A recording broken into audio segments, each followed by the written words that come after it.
Hi, everyone, and welcome to Crushing Doubts Q&A every Monday, 6 p.m. Eastern, 3 p.m. Pacific. It is good to be here with you again, and I look forward to discussing all the mind-body questions that you have. We just started up our next round of seminars, so it's not too late to sign up for that event still now. You just missed one day, and we have it on recording, so you can certainly catch up. If you're interested in that, you can email me at dan@crushingdoubt.org or my business partner, Greg, who is a wizard with all the technical stuff, and we'll set you up. His email is greg@crushingdoubt.org. Okay, I see Siraj Singh and Nayalar, or Naya, I actually don't know. Could be a last name, could be a first name, but I see you on Instagram, and I'm glad to have you with me. So I have the feed coming through from YouTube. We can get questions from Facebook and from Instagram. So I look forward to hearing your questions. We're going to start with a preloaded question because if we don't, we'll never get any in. We know how it works. So this is a question that was from towards the end of last week. And I actually did answer it last time, but I would like to answer it a bit more. It felt like a kind of a juicy topic that I think would be good for us to spend some time on. And let's leave it up there. This is from Lena M. She said, is it necessary to get all the anger/rage out for the pain to go away? So this has such... It's funny, this is a short question, but it has such multifaceted answer to it. And the short answer is absolutely not. You can't expect to get all of your anger and rage out. In fact, it's part of the human condition. And that's one of the reasons I wanted to talk about it in the first place. I remember hearing stories about Sarno later in life as he looked back on all these things. And apparently, I don't remember where I heard this, and hopefully it is even correct. So if it's not, I apologize to Dr. Sarno and to his family, but my understanding was that he at times was able to recognize that he really was angry a lot of the time in a kind of human condition sort of way. And I think he certainly found that with his patients. I have found it with my patients. I have found it with me. I can be happy and angry at the same time. And that's something that I think is good for us to think about, that you're not really looking to get the anger out. You're more looking to be aware of it and to pinpoint the understanding of it. But let's also remember, that's just the emotions column. So there's also times where it's not going to be related to your symptoms at all. If you're having a consistently acute problem, as I call it, which other people might call chronic, you need to think not so much about the emotions, but about the doubt. And when it comes to power, if you're having anger, I talk about the fact that you want to channel that anger. So you actually don't even want to get rid of the anger. You want to use it. Having anger is not inherently a bad thing. It's about living with it in the way that's most helpful. And I just did a podcast recently on how you can use anger to fuel your determination. So the idea is not to really get rid of the anger. It's more to be aware of it. So I see Joseph, Diehard Patriot, is making an observation. He says, so good. I assume he's talking about my answer, which I really appreciate, Joseph. But if not, you can tell me what else you're referring to, and I will be happy to discuss whatever it is you think is so good. But I'm happy that you're finding things good here in general. So it looks like we have time for another preloaded question. This also came up right at the end of last week, and I wanted to make sure to get this in too if we could. This is from Tia Martina. She says, interested in hearing a little more discussion about mind, body, and autoimmune conditions. So, people think all kinds of different things about this in the mind, body community. And as always, I can only tell you what I think and why I think it. Okay, Joseph was talking about my answer. I appreciate you, my friend. Thank you for cheering me on, and glad to hear that was helpful. So my take on autoimmune conditions is, first of all, I am very cautious about this just as a starting point to say I first take my cues from doctors. Medical doctors are the ones who know anything about life or death situations or things that could alter your health in any permanent way. And so that's the first line of defense, is we start there. But based on what I know, based on my personal experience, based on my observations of all of the things I've read, all the people I've interacted with, and the people who have interacted with other people in the mind-body community, I do find that mind-body experience, especially if it is very unprocessed emotion, and I mean very unprocessed, like you're not even aware of it at all, that tends to lead to people who are more vulnerable to autoimmune conditions. I have seen that happen. I guess you could say there's no way for me to know for sure, but the correlation and even the logic of it, as well as some of the science of it, because there is science that shows it. In fact, the Adverse Childhood Experiences study of Kaiser Permanente in 1998, it showed that there were all kinds of autoimmune responses that people were more likely to have if they had emotional trauma. That included heart disease and cancer. So I'm not walking far out on a limb with this. The science is there, the logic is there, and the experience is there.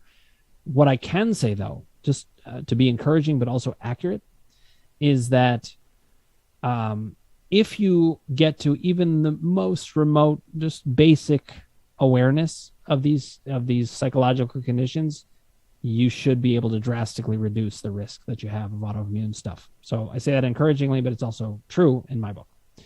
Okay, we've got a question from Julie Eby. Good to see you, Julie. She says, I need more power suggestions with high pain and little sleep. Other than just living life, which I do, what else helps? Okay, Julie, this is a question that has multiple parts too, so let's please leave this up there. I need to be able to think about multiple parts here. But one thing I want to encourage you, Julie, is there's always room for improvement. And even if you're at a point where you're kind of lacking in hope or you've gotten frustrated and you don't feel that it's developing in a certain way, remember that's a plateau. So that's why you're asking for more power suggestions. And I think that's the place to go. You're in the right column. But the thing I want to encourage you about is with really high pain, that sounds like it's an uptick in pain. To me, I would be looking for an emotional correlate that has led to the increase in pain. But pain can also increase when fear goes up. And this is the particular form of doubt that has the emotional component to it.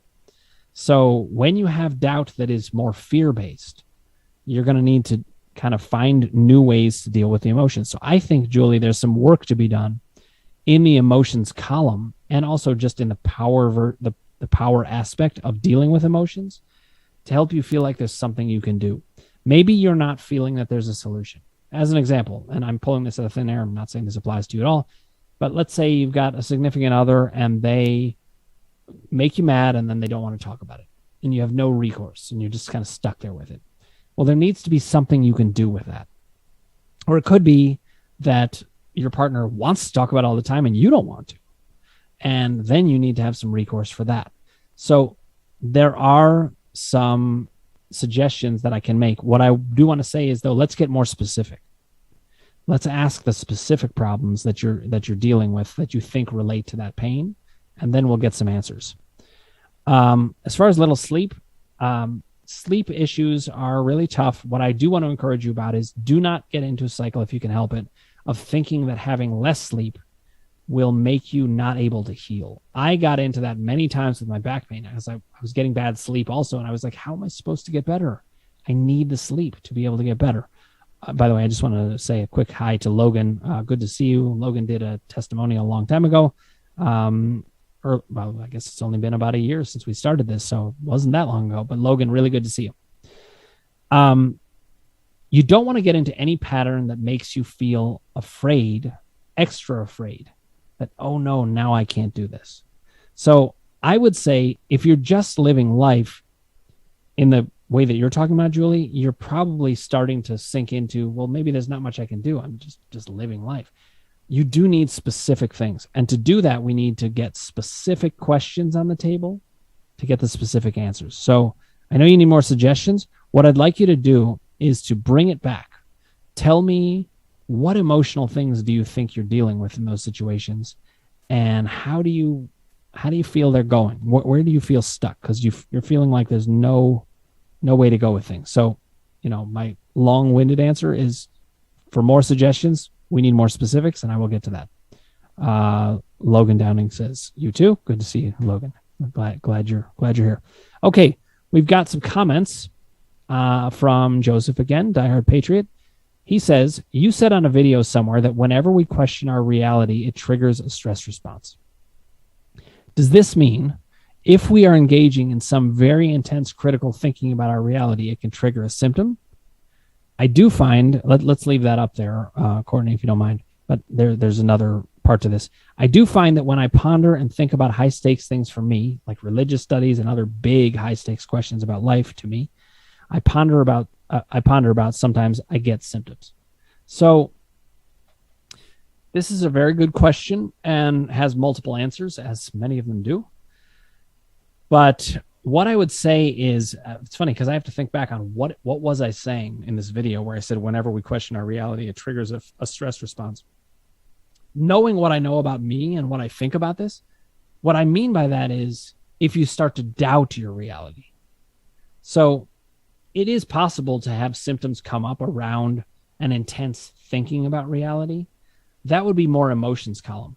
But when what I'm talking about there, actually, I'm pretty sure I do remember saying this very specific thing. What I'm talking about is when our reality is called into question, then it's a doubt thing. So we're actually talking about two different things. What you're talking about, Joseph, is more things that are emotions column based. When you ponder them, when you're thinking about those things, the symptoms can go up. That's emotions column. What I'm talking about is the doubt column, where your very reality has started to be called into question, either by someone else and then you as a result, or simply by you. And that leads to doubt, and that diminishes power. So, Joseph, let me know if that makes sense. I see we've got a follow-up from Julie, and I'm going to get to that in a second. But Molly Cakes is saying, hi, everyone. Good to see you, Molly. And I see you have a comment also, so we'll get into that in a second. I'm going to take Julie's question or follow-up first. She says, fear gets a lot higher with high pain. Yes, that certainly makes sense. Yes, I get up the same time, even with little sleep. So nothing really changes with my day, she says. Julie, I think the main thing to work on here is to help you get some hope that things can change. And that's a tall task when nothing has changed for a long time. I get it. Makes perfect sense. Here's what you need to remember. There's two ways of thinking about things not changing. One is it's not going to change and it's hopeless. No, this will not surprise you, but that's not at all how I think about things. That is a way that someone could think about things. What I want you to think about instead is it's your mindset that has never changed.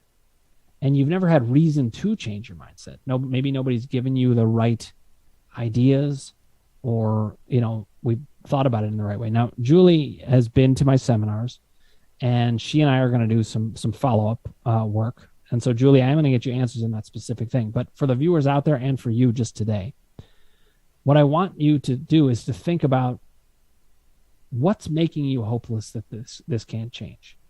And if your answer is, well, it hasn't changed, then you need to remember there's still plenty of hope because you can change how you're thinking about it.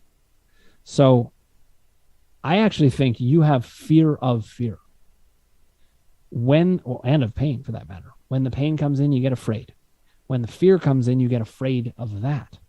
And so I want you to think about a power column, and you asked for power column suggestions. I want you to think about how can you think about yourself as a powerful entity that can actually do something about this? Right now, I don't think you're feeling very strong in yourself, very powerful in yourself, at least about these things. I'm not saying generally. And I want you to think about, well, isn't it possible that with moment-to-moment thinking, remember I talk about that a lot, you can actually change this? And it doesn't take even a big change to get you on your way. Maybe you dial it down just a little bit and you're like, well, but I did do that, right? So the thing I want to encourage you is you're going to get there little by little. You make one change in belief and you suddenly see it go down some, and you start to realize, oh, then this could go down more. And then it goes down more and more and more. I do find it's a lot of successive approximations on that. So Julie, let me know if that makes sense to you.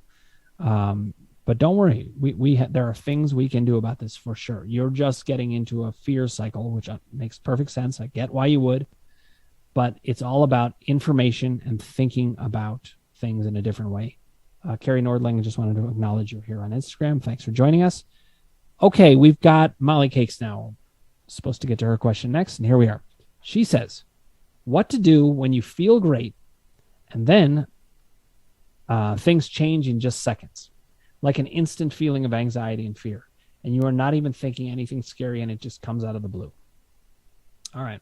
I always ask this, but I think just leave the questions up there until you know I'm done with them, because there's a lot in every question. First of all, Molly, I want to encourage you. This is not at all an unusual circumstance. People have these things happen a lot. I think it is the human condition that we're always changing. And it's part of what can be frustrating for people, and I completely get that. But what I would like you to do, if you can, is there's a couple things. But the first thing is to try to give yourself over to the idea that we change a lot. Now, this is going to be a lot easier if I can help you know that whatever symptom comes up, you can manage it, and you can manage it quickly. That's the problem I think you're running into, is that when something new comes, you instantly dip into anxiety and fear, and I completely get it. But if you feel that you've mastered enough symptoms, then like me, it's very rare that I get into a feeling where I'm like, oh my God, this is going to get worse. But I think that's what happens for you, Molly. And so we've got to get you to feel empowered by actually making it so that you can control the symptoms better. Now, here's a way of doing it. You said, and you're not even thinking anything scary, and it just comes out of the blue.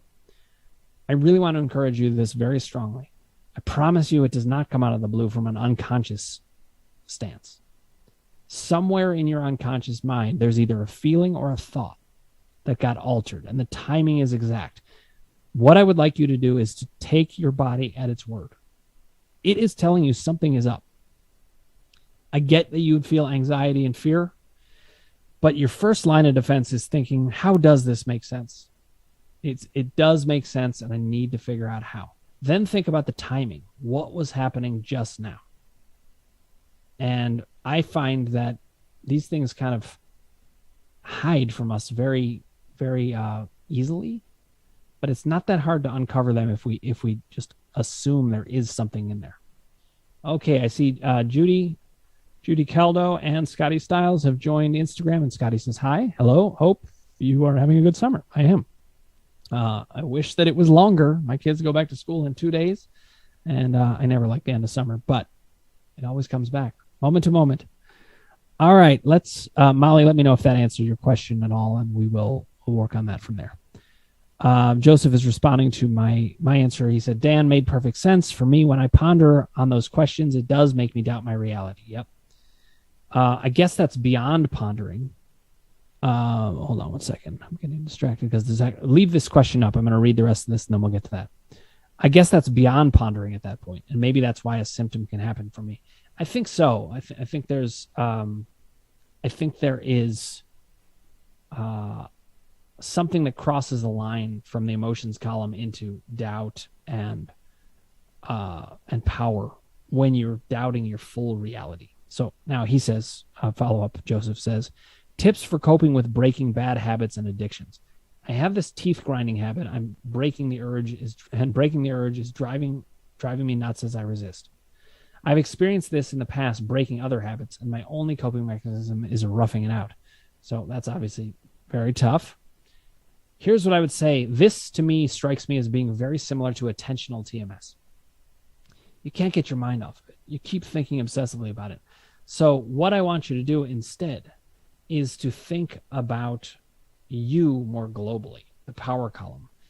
Zoom out and think about what you're doing, who you are, instead of thinking about the teeth grinding or whatever habit's going on. You got to think about who you are. Now, Joseph, you're going to need follow-up on that because it's not a fully baked answer, but that's the start of it. And now I want you to tell me what you think based on me saying that. Okay?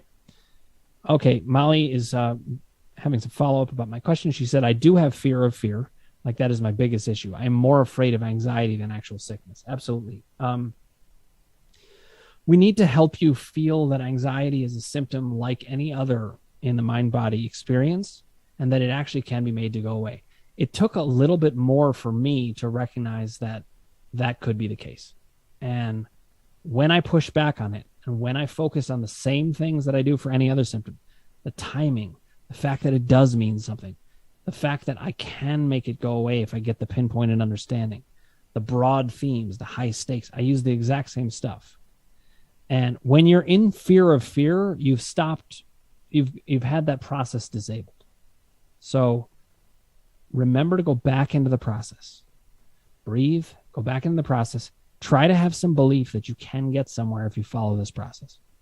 Julie is saying Molly cakes, me too, because the anxiety makes the pain sickness worse. Absolutely. Listen, anxiety is just a monster.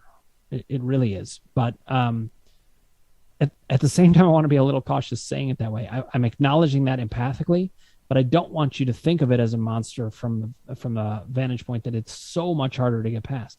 It actually isn't. It seems that way. That's what anxiety does. It convinces you that it's so much worse. Depression does the same thing. It convinces you that it's so bad that you might as well give up. Good Enough Housewife, I see you on Instagram. Just wanted to say hi.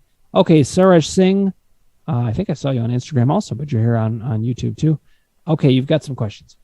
When you get your everyday chronic symptoms, the moment you start some activity, let's say walking or standing, does it mean that the mind is on autopilot and creating neuroplastic sensations?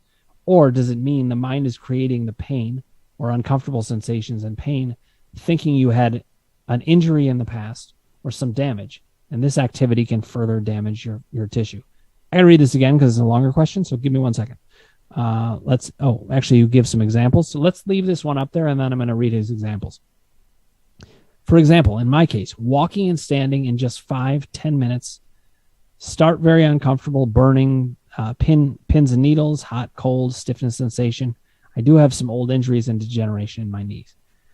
Okay, so let me back up to the question. When you get your everyday chronic symptoms, the moment you start some activity, does it mean the mind is on autopilot creating these things, or does it mean that essentially you're believing things based on previous injuries or thinking? Saraj, it is the latter. I do not think at all that neural pathways operate on their own. I really don't. It's something we can debate about, and we can continue discussing, and I can tell you why. But the reason I don't believe it, just in brief, is that the neuroplasticity argument doesn't fit with what we see on a day-to-day basis, because your neural pathways change all the time. They change the minute you learn something. Boom, you have that for good.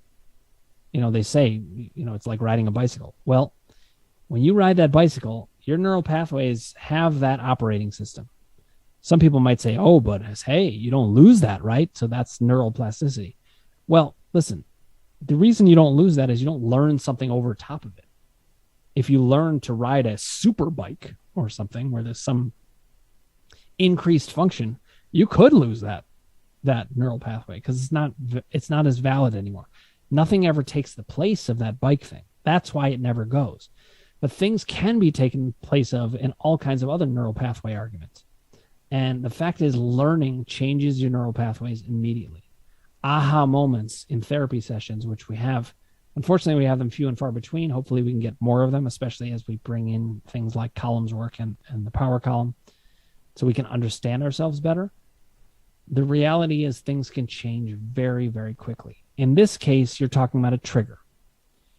This is what I mean by this. Many of you know from listening to me other times. A trigger is a very plausible physical experience, event, or even belief about what happened that changes your sensations. So, Saraj, in this case, that's what you're dealing with. You're dealing with a lot of strong triggers. They could be from an old injury idea, or the idea of degeneration in your knees, which, by the way, has been debunked by all the best medical journals, so we can talk about that. But you've got to fight through that trigger. All right, back up to some questions from YouTube. Let's see. I see KJ Rivertowns has joined. Towns? I don't know. Rivertons. I remember you, though, because I've been on your podcast. So it's good to see you. Thanks for joining me. Let's see. We have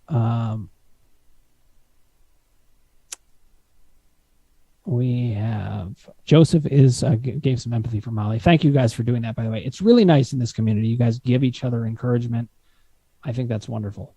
Now, Molly is saying, my aunt died unexpectedly, I think 2 days ago.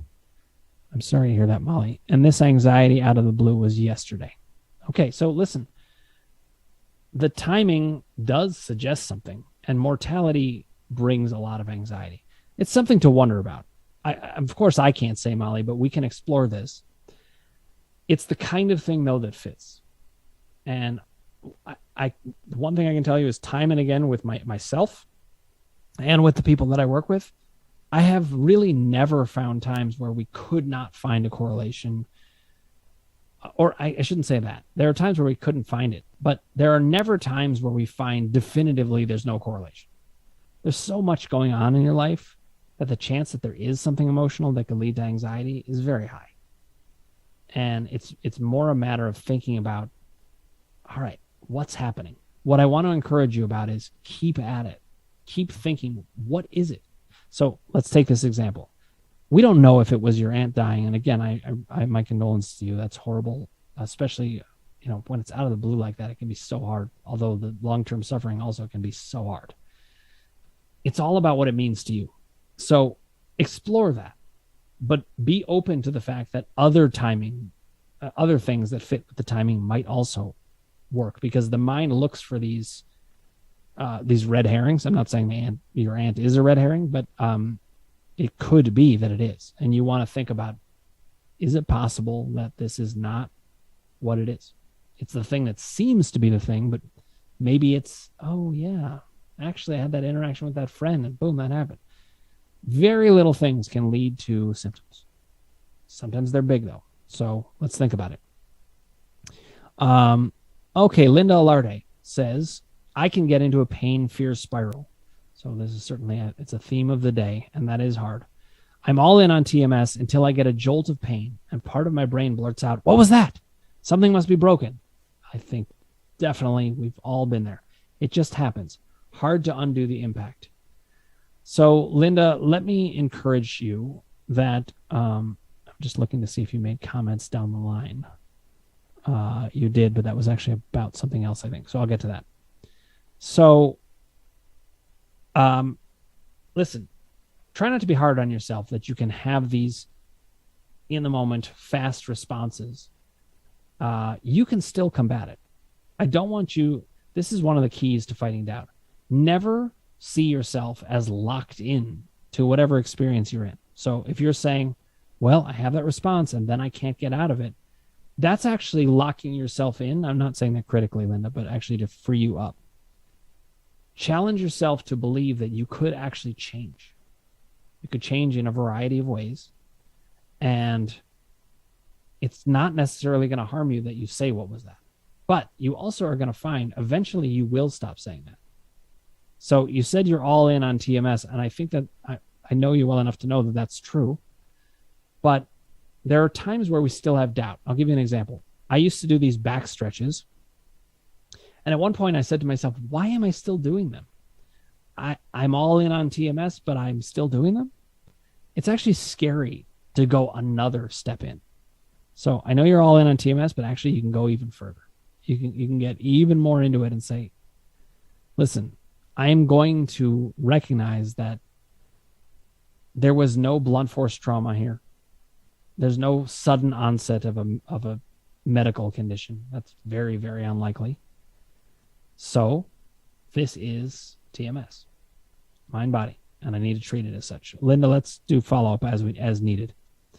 Molly is observing that she gets that way when you feel sick to your stomach from anxiety.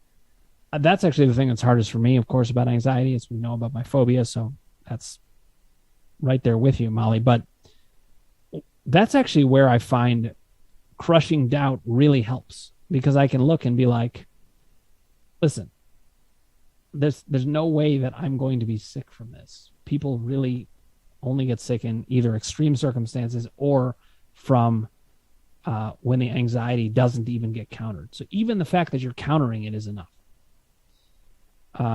Molly, we can talk more about it, but there are ways to help you feel that you're not actually in danger of that happening. All right. Let's see. We have another comment from Joseph. he's talking to Linda. He says, the only thing that really helped me with that is forcefully telling myself nothing is wrong. So I think he's responding to the statement I just made, or the statement I just read from Linda about, oh my God, there's something wrong. And Joseph is saying it needs to be forceful because the automatic fear reaction was so intense for me. I agree, actually. It's good to get very forceful. This is doubt column work where you counter it very fiercely. And you know that basically I think of the doubt column version of my mind-body experience as a liar. It's always going to lie. It's a bad poker player. That's another analogy I've used. And you call it out over and over and over. Nope, I do not buy it at all. And you don't give it any wiggle room. So I think that's what Joseph is referring to. Linda's saying breathing is the first step back to safety. So I want to distinguish between something. When these doubts cross over into fear and anxiety, sometimes you do have to calm down the nervous system first before you can do what Joseph and I are talking about. But the corollary is this.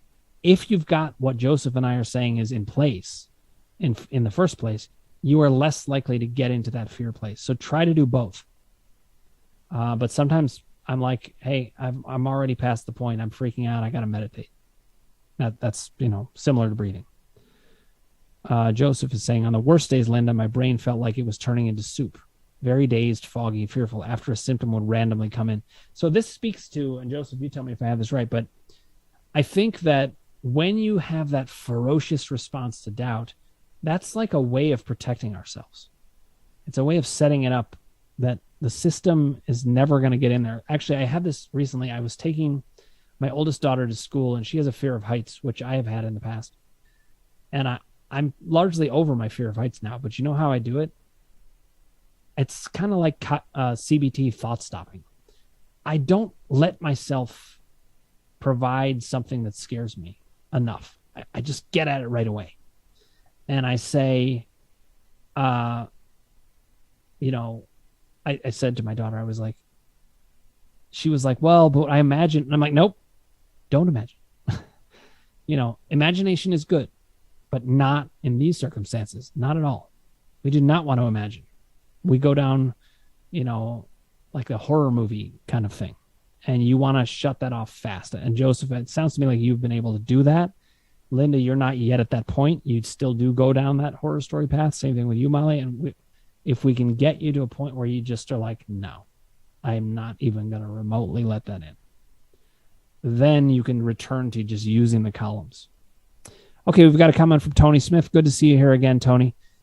I can relate to that feeling you were describing, Joseph. Soup. Yep, a lot of us can. And that can come in the form of trauma, but it also can just come in the form of extreme fear, which really is its own form of trauma.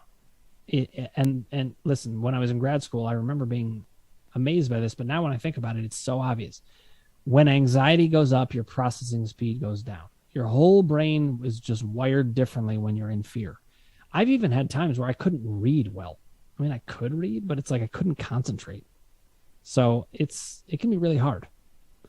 All right, more comments. All right, Joseph says, but that's just me. Perhaps there's other methods that can work, but the whole just relax to break the fear response didn't work for me. I find that generally doesn't. I mean, I'm curious what you guys think, but I think it's much more useful to intervene consciously and forcefully right in the second it's happening, if you can. I'm not criticizing anybody who can't. I totally understand it. Just want to say hi to Sarah Igo. I see you on Instagram. Thanks for joining us. All right. This is Joseph responding to Tony Smith. Love that the community is responding to each other. Thanks, guys. He says, I wouldn't wish that feeling on anyone, but know you can come out of it. My brain and body don't automatically react to symptoms like that anymore. And I totally agree with that. And Tony, let us know. Actually, it looks like you have a comment later, so we're about to get to your comment. Okay, I'll get there soon. But Joseph says, Dan, since I'm talking about this, LOL, I'd like to ask your opinion on that response to pain, opinion on telling symptoms, including anxiety and depression, to go away once you've done the emotional work. Would you consider that power column things? I've seen Sarno suggest this and others in the TMS space. Okay, I got to read that one again. Hold on one second. Let's see. I wanted to ask your opinion on telling symptoms to go away once you've done the emotional work. Would you consider that power column work? Yes. Okay. So the power column, remember, relates to your relationship with yourself, your relationship to others, and your relationship to symptoms. That is power column work in relation to symptoms. Now, listen, just because you're going to do that doesn't mean it will necessarily work. There's going to be times where you're going to try out multiple things. Let's see if this works. Let's see if this works. And the reality is, sometimes that is going to work. And sometimes it won't. Sometimes you are going to have to get to a place where you've got multiple options. So that's one to try. But if that power column thing doesn't work, then I would back away from that or try something new. One thing that I don't spend a lot of time with is an action step that isn't doing the trick in the moment. The way I think about it is I'm looking for different action steps, and I'll shift in seconds if that's not it. And I fall back on the columns, and I fall back on the action steps, and I say, well, wait a minute, what's happening here? And I think about the nature of the symptoms. So, Joseph, if you're having like that response to pain, but it was an onset of a symptom and you tell it to go away and then it doesn't, then I would go straight to the columns. Okay, it was an onset of a symptom. What's happening? I go to the emotional themes and I start looking. So I don't sit still very much at all, meaning in my mind. I am very active in going after these things. And so I like what you were saying, Joseph, about being active and forceful with the symptoms. If that doesn't work, you can try to make them go away by telling them to go away. If that doesn't work, you try something else. You keep moving and moving and moving. Okay, I see Sarah Fire has joined us on Instagram. I wanted to say hi to you. Looks like there's a request to join on live video on Instagram. That may have been a mistake. That does happen sometimes. Sahib Singh, I see you joined as well. But if people do want to join on video, they can go to the YouTube site and go to www.callcrushingdoubt.org, and you actually can join me on video or audio for that matter. Okay. Molly says, Dan, how do you feel about the COVID situation? Not to get political, though. Yeah, I do try to avoid the politics just because it's people get so mad on either side. And I understand things. But Molly's saying the media loves scaring everyone about COVID. I really try to not watch, though.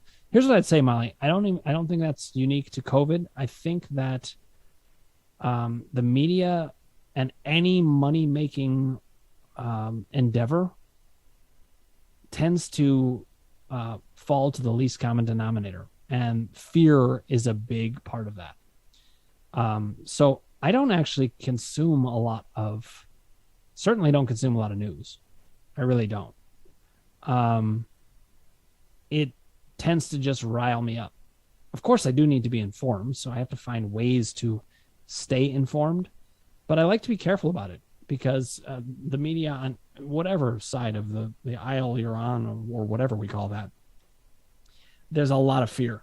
And I try to find sources that are accurate but give hope. My take on COVID just personally is that I do think we're making a lot of progress. I think it's good that we've got a number of people vaccinated. I can't wait. My 12-year-old is vaccinated. And listen, this is not said in judgment of people who have not gotten vaccinated or otherwise. I'm totally staying out of that. But I want to have my youngest vaccinated because I want to protect as much as possible. I understand people being afraid of these things or having all kinds of opinions about it, but I do not like triggers. This is interesting because we've got a comment from Sarah Fire about triggers. She says, I can't watch the news all the time. It's too much fear triggers my sensations. I totally agree. She said, can you imagine? I developed the symptoms 2 months before COVID hit when fear is already driving the pain. Ugh. Yep. Listen, COVID has been a really tough time for everybody. And I think we want to think about what we subject ourselves to in terms of triggers, fears. It's good to be informed, but it's also good to, I think, pick your sources carefully and take things with a grain of salt remember that there are people who are very motivated to make you afraid. There's a lot of aggression in the world, including in the unconscious, and the media is no exception to that. And so, we want to protect ourselves as much as we can. All right, Sahib Singh, I see you have a question. I will get to that in 1 second. I just want to get to Tony's question on YouTube, then I'll bounce back to you. Tony says, I recently tripped and braced myself with the arm I fractured 5 months ago. Oh boy. I remember that. I remember when you broke that I think it was your shoulder, but it didn't seem traumatic in the moment, but the fear set in and the pain. Yep, as well. It feels like I'm back to square one. The brain fog is heavy. So Tony, one thing I want to encourage you about, this is a very common thing. When the experience happens, we often have a delay. It's kind of like being mini in shock. You probably did feel completely fine then because you were not fully taking it in. But once you do, yes, that sets in. What I want to encourage you is this trauma response can get less and less over time. Joseph just made a funny joke. He said, Dr. Dan, I will now shortly be at your house with a torch and pitchfork now for your COVID comments. That's funny. It's good to have a sense of humor about some of these things. We've gotten all very serious as a society. So what I want to encourage you, Tony, is you can get back a lot faster. You're never back at square one. Once you've worked it through once, you're much more likely to be able to get back to where you need to go much faster. So try to calm yourself down and remind yourself the gains you have made have not disappeared. Let's talk more about it as needed. Okay, I'm going to take Sahib's question here. We got time for just a little bit more. Sahib said, so I have the 3 columns PDF, but in your videos, you talk about doing the work. Is it something like journaling every day or something in specific work you talk about in your seminars? Thanks. Okay, this is a problem in the mind-body community in general. We tell you to do the work, but then you're like, what is the work? And I've tried to outline this in certain videos. I've tried to outline it in the PDFs. I talk about it here. And what I will say is this. We have to, I'm sorry, I'm getting a potential spam call in the middle of this video. All right, I'm back. So what you need to do is to develop your system. And the columns are really nice because they give a framework of a system. But then we have to get more specific. So what I want you to do when it comes to doing the work is to look at which column are you even supposed to be working in. That's the place to start. Which column to work in. Once you figured out which column to work in, there's all kinds of suggestions I make in that PDF about what do you do. So it is about pinpointing the experience, knowing which column you're working in, knowing which thing that happens in that column and that type of thing is operative, and then you go from there. When it comes to what to do, some people like journaling, but that would only be for the emotions column. So the first thing, Sahib, is figure out which column you're in. If you're in a doubt column, then the job is to articulate the doubts and get them answered with science and logic. If you're in the power column, your job is twofold, and I did a video about this, but you want to match up what you're experiencing with your core narrative and decide, am I living like my core narrative here? And if you're not, make an adjustment so that you are. The other thing to do in the power column is to recognize when you're out of power or not, and then find actions that can put you back in power, even in small ways. There's a lot more to it than that, but the seminars are very helpful for that. So certainly feel free to email me or Greg, Dan at Crushing Doubt or Greg at crushingdoubt.org, both.org. And we can talk about getting more specific. Some people do need more specific work. I have weekly groups that you can come to. There isn't a waiting list, at least not currently for that. I may be starting a second group if the demand is high enough. You can get on my wait list for individual sessions. You can get referrals from me from my trusted colleagues that I've trained directly. And, come to the Q&A, come to the Facebook group every Wednesday at 11:15 Eastern. Lots of ways to get answers, but you have more questions in that, Sahib, than just that one. So I would say, let's get specific. What do you do in each column? Let's break it down like that. Okay, we've got a couple more comments to make, and then we're going to have to wrap up here. All right. Joseph says, Dan, I am totally with you. That reaction is a defense mechanism. It was like my body thought I was going to die. That automatic fear response needs to be shut down fast. Even when I had stopped thoughts and catastrophizing, the reaction needed to be confronted forcefully too. I think the same thing happened for Tony with his shoulder and Molly with her aunt and everybody. It's just like, boom, it goes in fast and we don't even realize it happens instantaneously. Let's see. Molly Cake says, just swallowing in the anxiety is a really bad idea. I agree. Move like a stream. Haha. Dorisa says, wow, thanks for the answer to that question. I too re-injured myself. Very tough. Tony says, are the weekly groups different from the seminars? Yes, they are. The weekly groups are individuals who come, they're, on video. It's basically like a group session where we talk about, okay, what's happening for you? At the beginning of each of those sessions, I ask people, what is it you want to get out of this session? And each person picks a goal or two. And then I answer questions and we see connections, and that group feel can really help. The seminars are 8 sessions where I give you the sum total of all the information that you need so that you can put all that information to rest that's coming from other sources and stuff. And then there's some Q&A. So it's a different format. Both are useful, certainly in their own way. Okay. Sarah Fire says, wow, that's so true. Down my sensations, which I know, so true. Sorry, I misunderstood. My sensations, which I know come from anxiety. I've been after the fact, very good under pressure. Then it hits. Yep. So she's talking about that delay that happens. Sahib says, thanks so much, Dan. Makes sense. Much respect. Same to you, Sahib. And Kante Sue, good to see you on Instagram. Okay, one more comment. Tony Smith says, I appreciate your answer, Dan. I have the PDFs, but haven't started.